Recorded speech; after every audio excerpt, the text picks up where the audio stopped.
আপনাদের দাদা বাজার থেকে মাছ কিনে নিয়ে এসছে রাতে।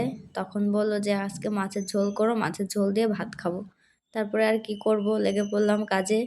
তারপরে এই তো দেখেন মাছের ঝোলের জন্য আমি মশলা রেডি করছিলাম। এর ভিতর দিয়ে দিয়েছিলাম লঙ্কা, পেঁয়াজ, আদা, রসুন আর একটুখানি টমেটো আর জিরে, গোটা জিরে। এই দিয়ে আমি মশলাটাকে খুব সুন্দর করে পেস্ট করে নেব। পেস্ট করার জন্য আমি সাইডে মশলাটাকে রেখে দিয়েছি। তারপরে মাছ ভাজার জন্য মাছ রেডি করছিলাম।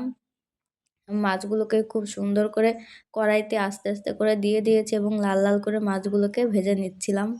এই তো দেখেন আমার মাছ ভাজা প্রায় হয়ে গেছে। মাছটাকে আমি খুব সুন্দর করে লাল লাল করে ভেজে নিয়েছি। এরপরে আমি মাছটাকে নামিয়ে নিচ্ছিলাম। তারপরে কড়াইতে দিয়ে দিয়েছিলাম গোটা লঙ্কা আর জিরে ফোড়ন। এরপরে মশলা করে রেখেছিলাম, সে মশলাটাকে আমি কড়াইতে দিয়ে দিয়েছিলাম। এরপরে কড়াইতে দিয়ে দিয়েছিলাম স্বাদ মতো লবণ ও হলুদ। আপনাদের স্বাদ মতো লবণটা দিয়ে নেবেন। এরপরে মশলাটাকে খুব সুন্দর করে কষানো হয়ে গেলে আমি এর ভিতর জল ঢেলে দিয়েছিলাম। মশলা এরপরে ঝোলটা খুব সুন্দর করে ফুটছিল। ঝোলটা আস্তে আস্তে যখন অনেকটা ফুটে যাবে তখন আমি এর ভিতর দিয়ে দেবো মাছ।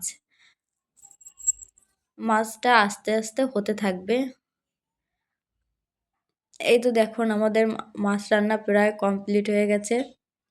দেখেন দেখতে কি সুন্দর হয়েছে, কালারটাও সেই।